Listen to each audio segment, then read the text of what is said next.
सेजुलो नमस्कार, इसमी मदन तम्बु गुरुङ र आज भने ब्याम्बो क्राफ्ट लिएर उपस्थित भइरहेको छु। यहाँ हुनुहुन्छ अति आदरणीय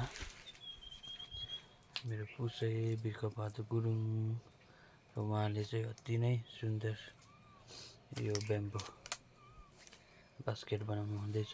यसलाई चाहिँ पुरानो भाषामा चाहिँ फुर्लुङ भनिन्छ। चाहिँ एकदम घरको मिस्त्रीहरू पनि गर्नुहुन्छ र यस्तो ब्याम्बो क्राफ्ट्सहरू पनि सबै गर्नुहुन्छ। यस्तो प्यारेङ्गहरू पनि बनाइदिनु भएको छ हो। यो चाहिँ तपाईँको मलाई नै चाहिएको थियो ढोक्रेटको निम्ति राइट ट्रेडिसनल यो प्यारेङ्गो पनि बनाइदिनु भएको छ।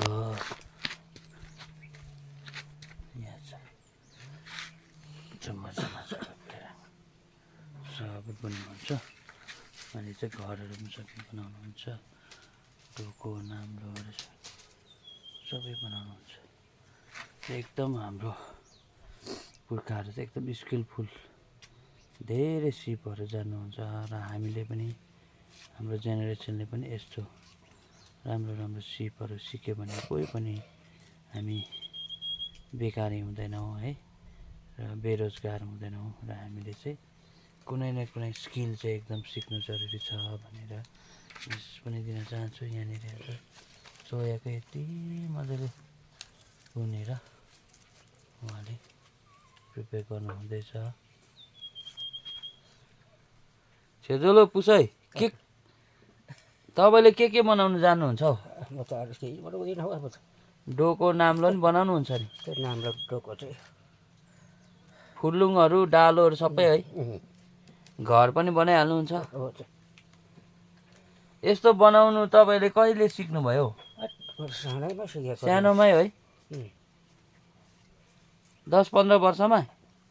15 वर्षको उमेरमा? त्यति चाहिँ थियो होला। 15-16 वर्षमै है? तपाईँले कोसँग सिक्नुभयो? म त कसैसँग सिकिनँ हौ। आफै? डोको बुन्नु चाहिँ बाबुले सिकाएको त्यति हो। ए फुर्लुङहरू बुन्नु चाहिँ कसैले सिकाएन। नाम्लो बुन्नु तपाईँ 14-15 वर्षमै सिक्नु भएको हो। पहिला बुढापाकाले त काम चाहिँ पुरा सिकाउनु हुन्थ्यो है? हो त। यस्तो छ यो स्किलहरू चाहिँ हामीले पनि सिक्यो भने मार्केटमा यसलाई टेक्निकल्ली मार्केटिङ सेलिङ गर्न सक्यो भने कति राम्रो आमदामी हुन्छ है।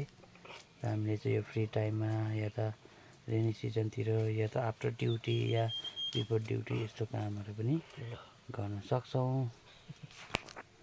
त्यही मजाको भयो है साथीभाइ हो। कतिलाई त यो थाहा पनि छैन होला यसलाई के भन्छ। यसलाई के भनिन्छ पुसै? अब के भन्नु र, फुर्लुङ। फुर्लुङ है? पुरानो भाषामा चाहिँ ढाकी। ढाकी फुर्लुङ। यहाँ हेर्नुहोस् डिजाइन एकैछिनमा छोटो भन्दा अलिक ठुलो हुन्थ्यो नि। यो बनाउनु चाहिँ पुसैलाई अहिले काटेको नि छोटै भएछ। 15-20 मिनट पनि लागेन होला। यति साह्रो अनुभवी।